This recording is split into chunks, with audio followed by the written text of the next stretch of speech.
दरवर्षीप्रमाणे याही वर्षी स्वाद मसाल्याचा मिरची उत्सव सुरू झालाय।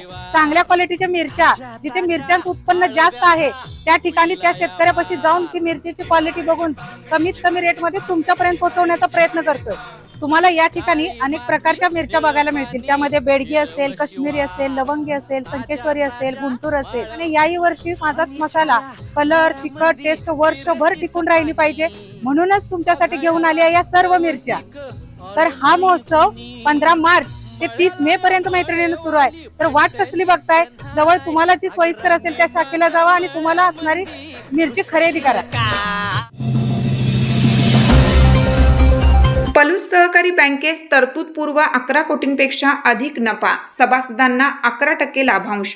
चेअरमन वैभवराव पुदाले।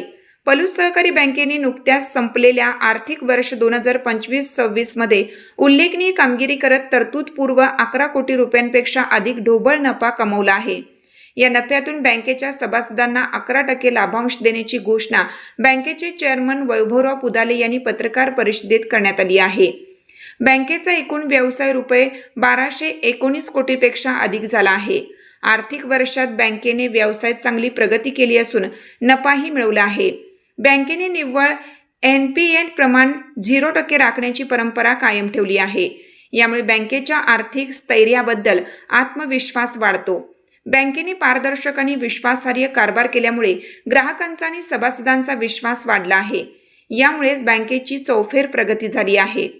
बँकेने ग्राहकांसाठी ATM, mobile banking, RTGS, NEFT, IMPS, QR code, UPI यासारख्या आधुनिक सुविधा उपलब्ध करून दिल्या आहेत। तसेच बँकेने टेंभुर्णी, सांगोला, नातेपुते आणि वाई या नवीन 4 शाखा सुरू केल्या आहेत, ज्यामुळे ग्राहकांसाठी बँकिंग सोयीस्कर होईल। बँकेचा कारभार अत्यंत पारदर्शक राहिला असून चालू वर्षात बँकेने व्यवसायात भरीव प्रगती केली आहे। बँक पुढील वर्षी 1400 कोटी व्यवसायाचा टप्पा पूर्ण करण्यासाठी प्रयत्नशील आहे। या प्रसंगी बँकेचे चेअरमन माननीय वैभवराव सूर्यवंशी आणि व्हाईस चेअरमन प्रकाश पाटील यांच्यासह अनेक मान्यवर उपस्थित होते।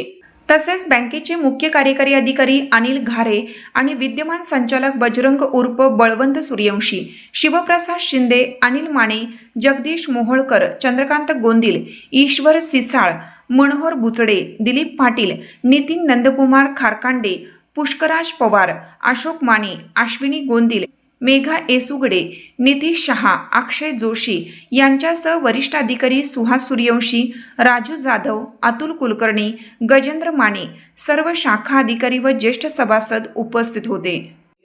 गेल्या आर्थिक वर्षात 2025-26 या आर्थिक वर्षात बँकेने पुन्हा एकदा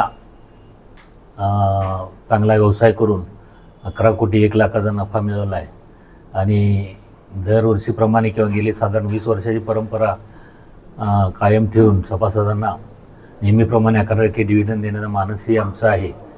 त्याचबरोबर येणाऱ्या आर्थिक वर्षामध्ये हेड ऑफिसचं बांधकाम आणि शेड्यूल दर्जा प्राप्त करणे हे 2 टार्गेट आमच्या पुढे आम्ही ठेवलेले आहेत आणि नक्कीच ते आम्ही यशस्वीपणे पार पाडू।